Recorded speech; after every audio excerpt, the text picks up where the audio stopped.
Assalamu alaikum and welcome back to ElectroCAD. In the previous videos, we completed the control philosophy and control strategy. In this video, we will create our actual AutoCAD electrical project and configure all critical project properties, exactly the way a professional control panel project should be set up. So let's get started.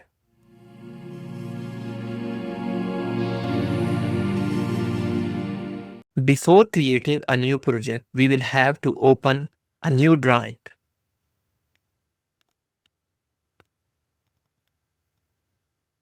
If we don't have an open drawing, new project creation option won't be available.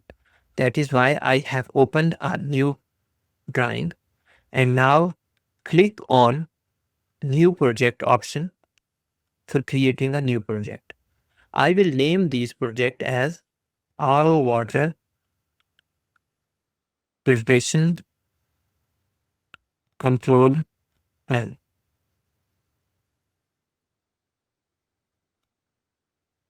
After that, I will give it a location where I want to save this project. I will save this project in my project folder.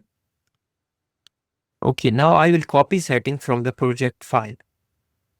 For this, I will browse the file which has already saved these settings.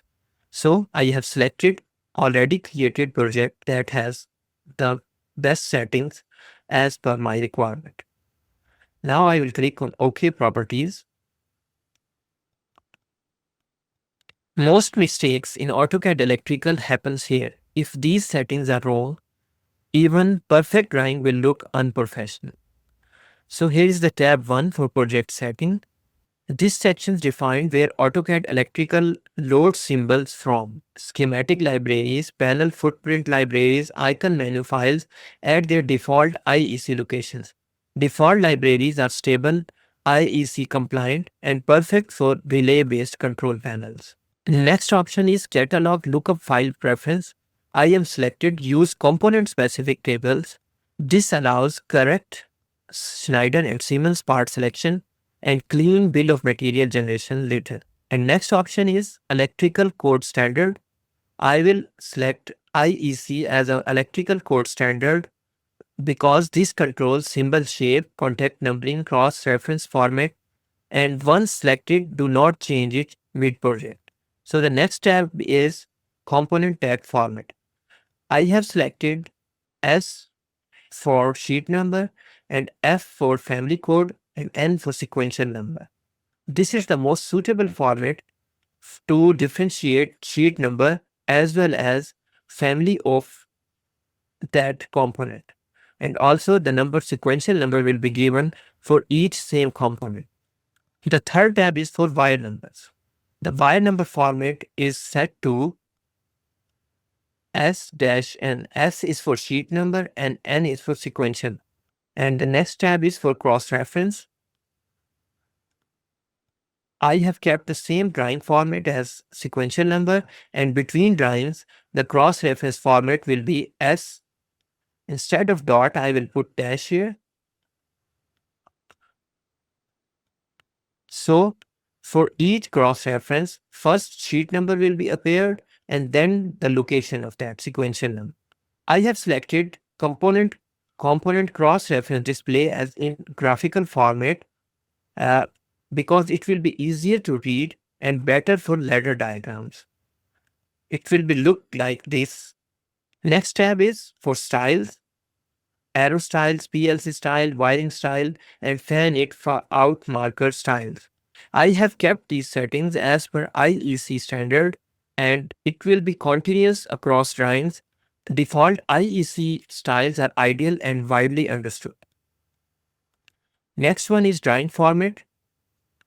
I have kept ladder defaults as horizontal and the spacing between rungs will be 20. Width of the rung will be 200 and multi-wire spacing will be 20. Format referencing, I have kept XY grid as our selected format reference.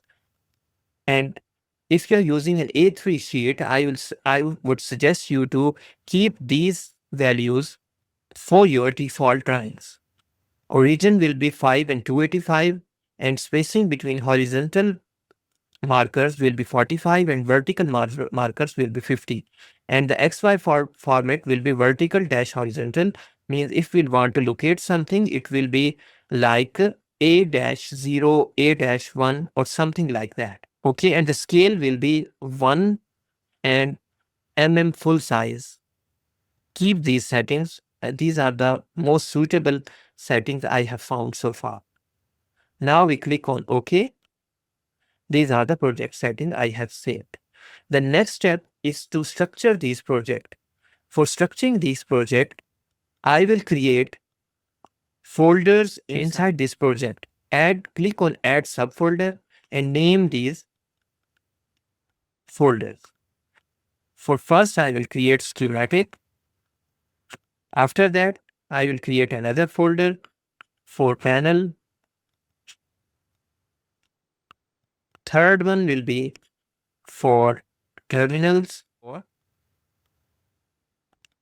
bill of materials.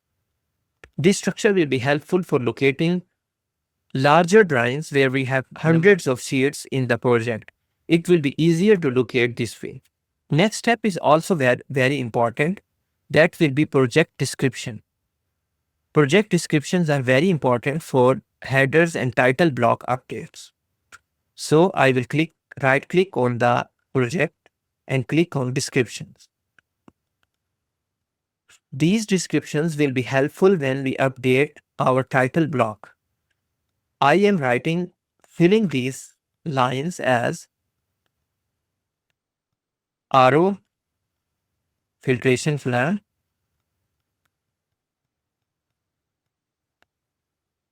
schematic drawings, control panel, ECAP X1,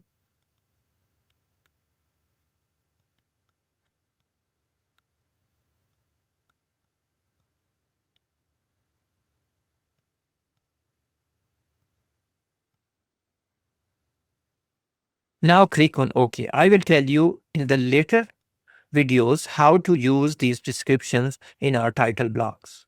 So in the next video, we will create schematic sheets, define sheet numbering, apply XY grid, prepare title blocks, and after that, we will start drawing real control and power circuit.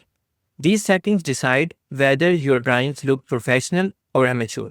Save your project now, and I will see you in the next lesson. Thank you.